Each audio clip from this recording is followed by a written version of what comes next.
Bonjour et bienvenue dans l'émission Épistéo. Nous allons aujourd'hui réfléchir ensemble avec notre philosophe Alexis Masson sur la question de l'omnipotence de Dieu.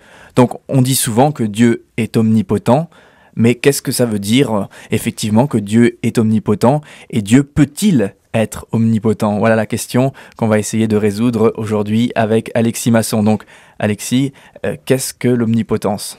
Eh bien, c'est dire que Dieu est capable de faire absolument tout ce qu'il veut. C'est-à-dire il est omnipotent, c'est-à-dire il est le seul à posséder de la puissance, il possède une puissance pleine, capable de faire absolument tout ce qu'il veut. Donc.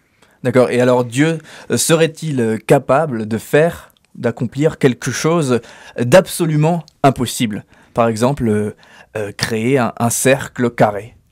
Bon, l'idée même de quelque chose qui soit absolument impossible signifie par là évidemment que ce n'est pas possible, puisque c'est absolument impossible. Si Dieu pouvait le faire, c'est que ce ne serait pas absolument impossible.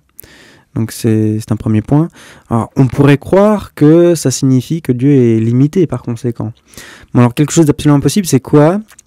C'est quelque chose qui est illogique, quelque chose qui est contradictoire. Et là tu m'as donné un parfait exemple. Un cercle carré, ce serait une figure géométrique qui serait à la fois cercle et qui est à la fois carré. C'est pas possible puisque les définitions du cercle, qui est quelque chose ayant 4 coins, et du carré... Du carré qui a 4 coins, c'est ça? Oui, évidemment, oui, du carré qui a 4 coins, et du cercle qui n'en a aucun. Évidemment, les définitions ne peuvent pas aller ensemble. La logique l'empêche, donc c'est absolument impossible. Dieu agit toujours de manière sage. Et s'il agit toujours de manière sage et donc logique, il est évident qu'il ne veut pas quelque chose qui soit absurde. Donc sa toute-puissance n'est pas empêchée dans la mesure où il peut faire absolument tout ce qu'il veut, puisque ce qu'il veut, c'est toujours logique. Donc quelque chose qui est absolument impossible, Dieu ne veut pas. Si maintenant on suppose que Dieu aurait pu vouloir des choses absolument absurdes ou absolument impossibles, ce serait dire que Dieu peut vouloir des choses qui vont contre sa sagesse. C'est comme si Dieu se retournait contre lui-même, il y a une faculté en Dieu qui contredit sa sagesse, on aurait affaire à un Dieu schizophrène là finalement. Donc non, évidemment il faut avoir une vision de Dieu assez sage quand même. On a affaire à un Dieu qui est parfaitement logique, qui est sage, et qui par conséquent ne veut que des choses qui sont logiques et sages. Donc il n'y a pas de contradiction entre sa faculté intellectuelle et sa faculté, si on peut dire ainsi, sa faculté de vouloir, sa faculté de puissance, d'accomplissement. Donc tu nous dis bien qu'il n'y a pas de contradiction en Dieu, il n'y a pas de paradoxe. Pourtant, les athées, je le sais, aiment bien avancer cette phrase suivante, ce paradoxe suivant.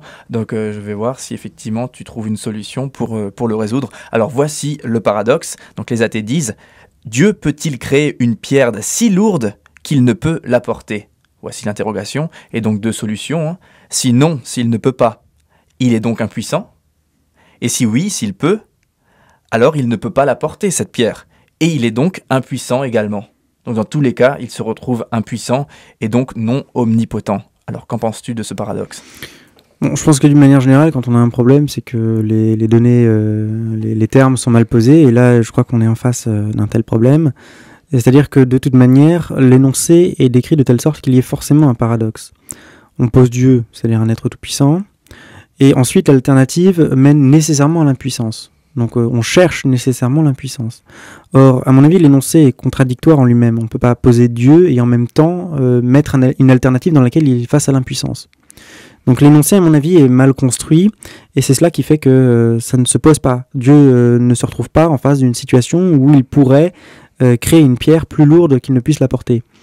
Dieu peut créer toute chose qui est cohérente. Or, une pierre que Dieu ne pourrait pas porter, c'est en d'autres termes une contradiction en soi.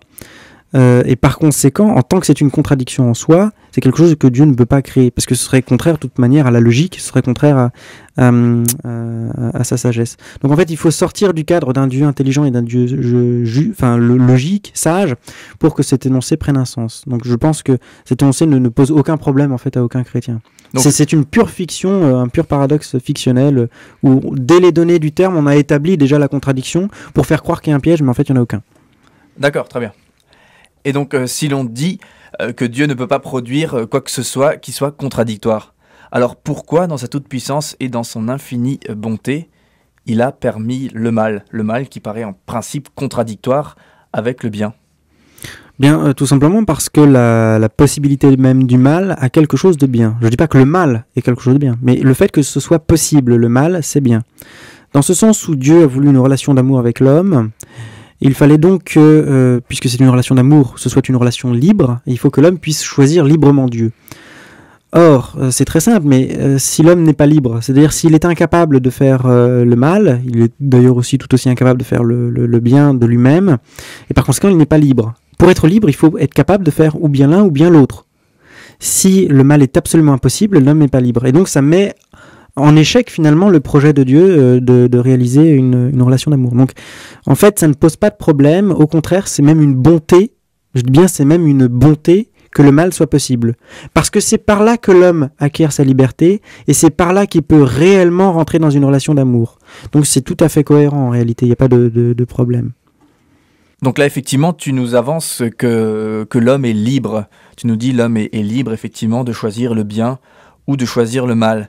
Mais pourtant, lorsqu'on parle d'omnipotence, donc de toute puissance de Dieu, eh bien, comment imaginer qu'une créature, une créature comme nous, ait de la puissance? Puisque la moindre créature qui aurait la moindre puissance, eh bien, ça viendrait nécessairement limiter la puissance de Dieu, la toute-puissance de Dieu, et ça ne serait plus la toute-puissance, ça ne serait plus l'omnipotence. Donc finalement, aucune créature n'a réellement de puissance, donc aucune créature n'est vraiment libre.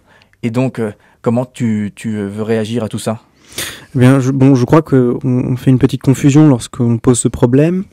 On suppose que Dieu et l'homme agissent sur un même plan, de la même manière que si Dieu était une sorte d'autre créature à côté de nous et qu'il avait à combiner ses actions avec les nôtres. C'est-à-dire que nos actions rentreraient en concurrence. En réalité, on ne se situe pas sur le même plan. Si je devais donner une analogie, ce serait celle de l'existence. Dieu, lui, existe par lui-même. Cette existence, il ne la doit à aucun être. De sorte qu'on a même dit dans la métaphysique chrétienne habituelle que Dieu était l'être, c'est-à-dire qu'il existe par lui-même, tandis que l'homme, lui, n'existe que par Dieu. Il n'existe que parce qu'il a été créé. Et l'homme est temporel, l'homme commence à exister, il cessera d'exister. L'existence, il ne l'a pas par lui-même, elle lui est prêtée d'une certaine manière. Hein. Donc l'existence chez Dieu et chez l'homme ne se situe pas sur le même plan. Lui, c'est par lui-même en Dieu, et chez l'homme, c'est quelque chose qui est prêté. Bien, au niveau de la puissance, on est exactement dans le même cas. Dieu est puissant par lui-même. Cette puissance, il ne l'acquiert d'aucun autre être. Et elle n'est en concurrence avec aucun autre être. Dieu est unique. Alors que l'homme, lui, se situe sur un autre plan. Cette puissance lui est prêtée.